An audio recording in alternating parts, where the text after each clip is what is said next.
Good evening. இன்றைக்கி cost அக்கௌண்டிங்கில் நம்ம marginal காஸ்ட்டை பற்றி பார்க்கலாம்.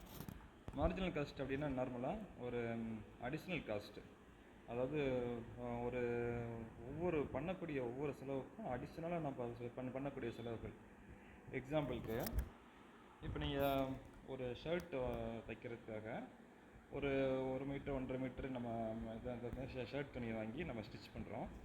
அப்போ வந்து மேற்கொண்டு இன்னொரு ஷர்ட் தைக்கணும் அப்படின்னா இன்னொரு 1 மீட்டரோ 2 மீட்டர்ஸோ துணி வந்து வாங்கணும். இந்த மாதிரி அது போக அதுக்கான அடிஷ்னலாக பட்டன் வைக்கணும், அதுக்கான காலர் வைக்கணும். இந்த மாதிரி ஒரு சில எக்ஸ்பென்ஸ் வந்து அது கூடவே ஆகும், எக்ஸ்ட்ரா செலவுக்குள்ளே வந்து ஆகும். அப்படிங்கிற பட்சத்தில் இந்த ஆகக்கூடிய எக்ஸ்ட்ரா செலவுகளுக்கு பேர் தான் இந்த அடிஷ்னல் காஸ்ட்டுக்கெலாம் மார்ஜினல் காஸ்ட்டுன்னு சொல்லுவாங்க. ஒரு எட்ஜாக இருக்கும், அந்த செலவுகள் வந்து ஒரு விளிம்பில் வந்து இருக்கும். அந்த செலவுகள் தான் ஒரு மார்ஜினல் காஸ்டிங்னு சொல்லுவாங்க. இதுதான் அதனுடைய meaning. Marginal costing is a cost accounting technique that focuses on the variable cost associated with producing an additional unit of a product or a service. அதாவது ஒவ்வொரு செலவுகளுக்கும் அடிஷ்னலாக ஆகக்கூடிய செலவுகள்லாம் வந்து மார்ஜினல் காஸ்ட்னு சொல்லுவாங்க. இப்போ வந்து நார்மலாக இந்த எல்லா அடிஷ்னல் காஸ்ட்டுமே மார்ஜினல் காஸ்ட்டில் வந்து அடங்கும். நார்மலாக காஸ்ட்டை வந்து ஃபிக்ஸட் காஸ்ட்டு, வேரியபிள் காஸ்ட்டுன்னு எல்லாம் பிரிப்பாங்க. இந்த மாதிரி விஷயங்களில் வந்து மார்ஜினல் காஸ்ட்டில் தனித்தனியாக சொல்லப்பட்டிருக்குது. நார்மலாக பார்த்தீங்கன்னா ஃபிக்ஸட் காஸ்ட், அதாவது இந்த வேறு கான்செப்ட்லாம் நம்ம யூஸ் பண்ணுறோம். இதுக்கு மார்ஜினல் காஸ்டிங் அப்படின்னு சொல்லக்கூடிய டெக்னிக்கை வந்து நம்ம யூஸ் பண்ணக்கூடிய விஷயங்கள்லாம் பார்த்திங்கன்னா fixed cost, variable cost, contribution, PV ratio, break even analysis, margin of safety அப்படிங்கிற விஷயங்கள்லாம் மார்ஜினல் காஸ்டிங்கில் நம்ம ப்ராப்ளம் போடும்போது நம்ம யூஸ் பண்ண போகிறோம். இப்போ பார்த்தீங்கன்னா ஃபஸ்ட்டு ஃபிக்ஸட் காஸ்ட். இது நம்ம ப்ரீவியஸ் வீடியோலே இந்த காஸ்ட்லாம் பற்றி சொல்லியிருக்கோம். ஃபிக்ஸட் காஸ்ட்னால் விச் ரிமைன்ஸ் கான்ஸ்டன்ட். ஒவ்வொரு செலவுகளும் வந்து ஃபிக்ஸடாக இருக்கக்கூடிய ஒரு சில செலவுகள்லாம் வந்து ஃபிக்ஸட் காஸ்ட்னு சொல்லுவாங்க. அடுத்து பார்த்தீங்கன்னா variable cost.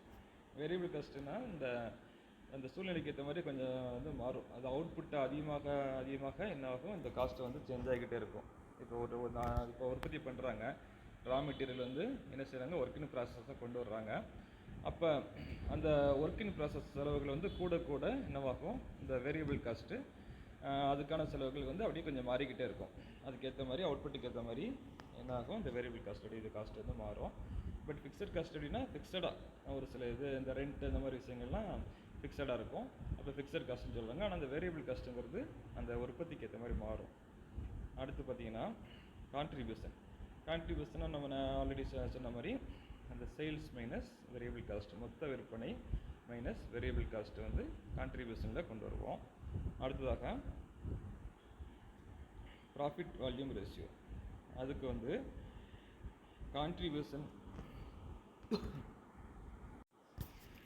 Profit volume ratio பற்றி கான்ட்ரிபியூஷனுக்கும் சேல்ஸுக்கும் உள்ள ரிலேஷன்ஷிப் பற்றி சொல்கிறது தான் ப்ராஃபிட் வால்யூம் ரேஷியோ அப்படின்னு சொல்லுவாங்க, PV ரேஷியோ நார்மலாக. அடுத்து பார்த்தீங்கன்னா பிரேக் ஈவன் அனாலிசிஸ்.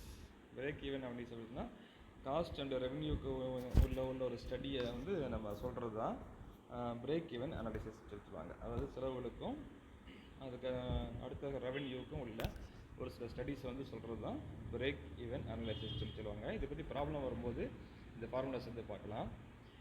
அடுத்ததாக மார்ஜின் ஆஃப் சேஃப்டி.